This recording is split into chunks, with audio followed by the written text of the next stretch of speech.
दोस्तों चलिए अब आपको लेकर चलते हैं एक बेहद ही खूबसूरत देश की सैर पर। एक ऐसा देश जो बहुत ही खुशहाल देश कहा जाता है और इसी के साथ इस देश की बहुत सी ऐसी बातें हैं जो दूसरे देशों से हटकर है। दोस्तों ये वो देश है जहां पोर्नोग्राफी को लेकर विचार बहुत खुले हैं और इसे स्थानीय पेट्रोल पंप से भी आप बहुत आसानी से ले सकते हैं। पोर्नोग्राफी यहाँ बहुत सामान्य सी बात है। पोर्नोग्राफी को लेकर ये लोग खुल के बात करते हैं। आखिर आप जानना चाह रहे होंगे कि आखिर ये देश कौन सा है। दोस्तों इस देश का नाम है डेनमार्क। नमस्कार दोस्तों, आप सभी का बहुत बहुत स्वागत है हमारे YouTube channel let's explore TV पर। दोस्तों ये वीडियो आपके लिए बहुत ही खास होने वाली है क्योंकि इस वीडियो में हम आपको कुछ ऐसा दिखाने और बताने जा रहे हैं जो आपने पहले कभी नहीं ना ही देखा होगा और ना ही सुना होगा। दोस्तों इस वीडियो में इस देश की सैर पर हम आपको एक ऐसा स्थान दिखाएंगे जहां पर दो सागर आपस में मिलते हैं। जी हाँ, और ये वो जगह है जो डेनमार्क में आती है और इसी के साथ आप यहाँ जा भी सकते हैं, इसको देख भी सकते हैं। इसीलिए तो हमने आपसे कहा कि आज हम आपको कुछ ऐसा दिखाने और बताने जा रहे हैं जो आपने पहले कभी नहीं ना देखा होगा और ना ही सुना होगा। तो चलिए दोस्तों शुरुआत करते हैं अपनी इस यात्रा की और आपको जानकारी देते हैं डेनमार्क देश के बारे में। दोस्तों दुनिया के सबसे खुश रहने वाले देशों में डेनमार्क का नाम आता है। यूएन की हर वर्ल्ड हैप्पीनेस रिपोर्ट में डेनमार्क कहीं ना कहीं आपको दिख जाएगा। डेनिश भाषा में प्लीज जैसा शब्द कोई भी नहीं है। डेनमार्क में डेनिश भाषा बोली जाती है जिसमें प्लीज जैसा कोई भी शब्द आपको नहीं मिलेगा। यहाँ लोग जो भी कहना या मांगना चाहते हैं वो सीधे डायरेक्टली आपसे कह देते हैं, no please and no thank you. दोस्तों दुनिया का सबसे पुराना झंडा डेनमार्क का ही है।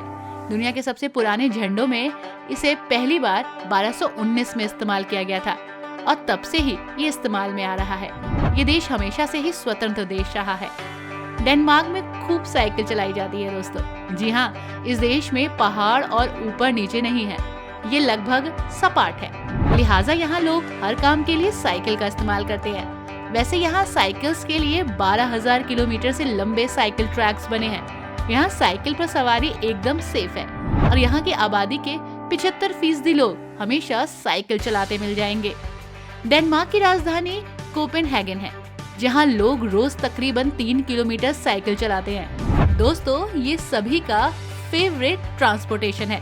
वैसे हर 10 डेनिश में 4 के पास आपको कार मिलेगी, लेकिन 10 में से 9 के पास आपको साइकिल जरूर मिल जाएगी। दोस्तों डेनमार्क में 444 द्वीप हैं, लेकिन केवल 76 पर ही लोग रहते हैं। लेकिन सभी द्वीप ऐसे हैं जहां लोग घूमने जाते हैं और ये सभी हरे भरे हैं। डेनमार्क की स्थिति ऐसी है कि यहाँ हर रहने वाला हर शख्स कहीं रहे लेकिन वो समुद्र से बहुत ज्यादा दूर नहीं होता।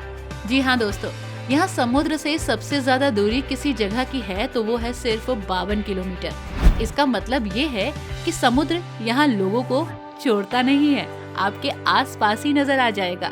हालांकि ये स्कैंडिनेवियाई देशों में सबसे छोटा है, लेकिन डेनमार्क में अविश्वसनीय रूप से खूबसूरत जगहों की कोई कमी नहीं है। सुंदर ग्रामीण इलाकों और प्रकृति यहाँ पे आपको खूब मिलेगी। डेनमार्क में जो भी आता है वो यहाँ का हो जाता है। तो चलिए दोस्तों आपको डेनमार्क की उन खूबसूरत वादियों की सैर कराते हैं जहाँ आप जाना चाहेंगे। लेकिन उससे पहले हम आपको दिखाएंगे यहाँ की सबसे खूबसूरत जगह। यहाँ हर साल लाखों पर्यटक घूमने आते हैं। इस देश की सबसे बड़ी खासियत ये है कि यहाँ पर आप दो विशाल समुद्रों को टकराते हुए देख सकते हैं। इनके बीच में खड़े होकर आप इस अद्भुत नजारे का आनंद ले सकते हैं। ऐसा नजारा शायद ही आपको दुनिया में किसी और देश में देखने को मिले। दोस्तों इस जगह का नजारा ही कुछ खास होता है। ये सिलसिला यहाँ हजारों सालों से चल रहा है। हजारों पर्यटक एक साथ इस अद्भुत नजारे का आनंद लेने के लिए यहाँ आते हैं, लेकिन इस दौरान स्विमिंग करने की इजाजत आपको यहाँ बिल्कुल भी नहीं है। दोस्तों अब आप सोच रहे होंगे कि आखिर ये जगह है कहाँ। दोस्तों इस नज़ारे को देखने के लिए आपको डेनमार्क के प्रमुख शहर स्केजेन की यात्रा करनी होगी। यहाँ पहुंचकर आप इन दो समुद्रों को आपस में मिलकर टकराते हुए देख सकते हैं। ये बहुत ही अनोखा अनुभव होता है। यहाँ पर बहुत सारे खूबसूरत बीचेस भी हैं जहाँ आप एंजॉय कर सकते हैं। दोस्तों हमने आपसे कहा था ना कि यहाँ आपको वो देखने को मिलेगा जो कहीं भी नहीं मिलेगा। तो चलिए शुरुआत करते हैं डेनमार्क की और भी खूबसूरत प्लेसेस की सैर की। और सबसे पहले चलते हैं कोपेनहेगन। कोपेनहेगन डेनमार्क में घूमने की सबसे अच्छी जगह है और ये डेनमार्क की राजधानी भी है। यहाँ पर आप ऐतिहासिक स्थल, आकर्षक नहरें, अनगिनत महल, म्यूजियम देख सकते हैं। इस शहर में देखने के लिए बहुत कुछ है और ये तय करना कि कहाँ जाना है ये बहुत ही मुश्किल है। कोपेनहेगन में करने के लिए कुछ बेहतरीन चीजों में आकर्षकजनक रूप से सुंदर टिवोली गार्डन है, जिसका दौरा करना, जिसको घूमना एक बेहद ही अनोखा अनुभव है। शहर की नहरों के माध्यम से नाव यात्रा करना और अमालियनबोर्ग पैलेस की खोज करना बेहतरीन है। डेनमार्क के शाही परिवार का यहाँ पर निवास स्थान भी है। जी हाँ, यहाँ आप शाही किस्म की चीजें देख सकते हैं। दोस्तों, ये है हेलसिंगोरी।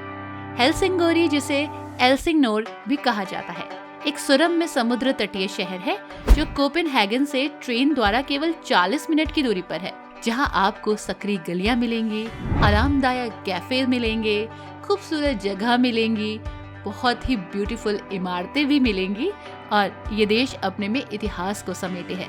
ये शहर कई संग्रहालयों का घर भी कहा जाता है। दोस्तों, ये है बॉर्नहोम। बॉर्नहोम का छोटा द्वीप डैनिश तट से 130 किलोमीटर दूर बाल्टिक सागर में है। इसे आप सनशाइन आइलैंड भी कह सकते हैं, जो कि लोगों को बहुत भाता है। दोस्तों, ये है ओडेंस। दोस्तों, ओडेंस डेनमार्क के सबसे पुराने शहरों में से एक है, जिसकी खुदाई पाषाण युग की शुरुआत में हुई थी। एससी एडिसन संग्रहालय को डेनमार्क में देखने के लिए सबसे अद्भुत स्थानों में से एक माना जाता है और ये दुनिया भर के पाठकों, लेखकों के लिए एक बेहद ही फेवरेट प्लेस है। शहर के अन्य प्रमुख स्थलों में 11वीं सदी का सेंट केन्यूल कैथेड्रल और बेंड्स का कला संग्रहालय शामिल है। दोस्तों, ये है टिवोली गार्डन। 1843 में इसे खोला गया था। टिवोली गार्डन कोपेनहेगन में एक बेहतरीन एंटरटेनमेंट के लिए बनाई गई जगह है और दुनिया का तीसरा सबसे पुराना मनोरंजन उद्यान भी है और ये अभी भी काम कर रहा है। कोपेनहेगन में यात्रा करने के लिए ये सबसे अधिक खूबसूरत जगह है और परिवार के साथ आप यहाँ बेहतरीन समय बिता सकते हैं। बच्चे हो या बड़े, यहाँ आपको बहुत कुछ मिलेगा। इसी के साथ दोस्तों, डेनमार्क की ये यात्रा यही समाप्त होती है। आपको डेनमार्क कैसा लगा हमें जरूर बताइएगा, हमें इंतजार होगा। मिलते हैं आपसे किसी और नई डेस्टिनेशन पर। तब तक के लिए bye bye and take care.